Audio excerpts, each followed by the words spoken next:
Hello, peeps. It's Thursday, and I had a quick look at Twitter for Lyle's feed. And what do I notice? There's a lot of talk again about the transgender community. There's a lot of lies being said, and a lot of bullshit. So let's look at the bullshit that's being said. So we have one lovely person. Looks like he pinched someone's photo for his profile under the name of Shen's wasted life. Look like you wasted your brain, who you are, because you've been going on about SRS, hormones, and all sorts of fun things. Said in one of his tweets, which I cannot give it, going to find again, about the level of depression in post-surgery trans females being 20 times higher than the general population. Well, let's look at why. Those figures probably come from America, where there's a heavy bias against the transgender community in society, especially in Republican states. And we're seeing those Republican thugs taking interest in Australia. So we've had Tony Abbott going over there a few times, and he's also declared war on the LGBT community through marriage equality and all his other little things. We have Lyle Shelton, who has said the Alliance Defending Freedom, which is the American hit group which is targeting the LGBT community around the world, are nice people. So we call terrorists nice people, do we, Lyle? What a load of crap. Those also called Hitler a nice person, because before Hitler started killing the Jews, he was a nice person.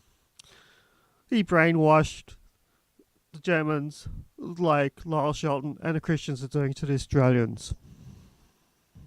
So if the Conservatives decided to care more about what their own lives than that of the transgender community, then the transgender community would face less issues themselves.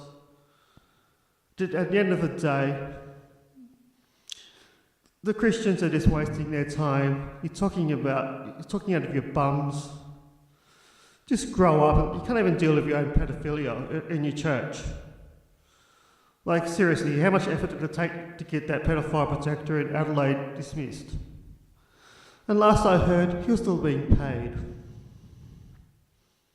So, Christians, man up and deal with your own pedophilia first before you start dealing with the LGBT community, because seriously, you've got bigger problems to deal with than us. Shame, Christian, shame. This is Tara, and I hope you're having a wonderful day. An exclusive report on a man who I described as a sexual monster of the worst kind. A man who had, according to my sources, scaled the wall of the zoo on a nightly basis to have illicit sexual liaison with a non-consenting juvenile panda. I called him the panda panderer, a pandophile. Here's what I said. The name of this monster is Morris Jeremiah Carpello of 28 Studsworthy Road, Glebe, New South Wales. The man is a monster. Father of 4 children aged between 7 and 15, and with a good job as a local high school teacher, for the past 8 years, Smith has been leading a Jekyll and Hyde existence. Well, that's a story we ran last night, and quite frankly, I've got to say, we were wrong.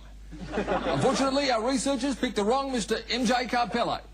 I hope that any of the remarks I made, including sexual monster of the worst kind, deviant, or chemical castration, did not cause any offence. I apologise to the late Mr. M.J. Carpello, his widow, and condolences to his relatives. Which leads us into tonight's story. Suicide. Why would a well-respected high school teacher run a hose from his exhaust pipe into his car, get in, close the windows, and start the engine? I'm Darren Hunch. That's life.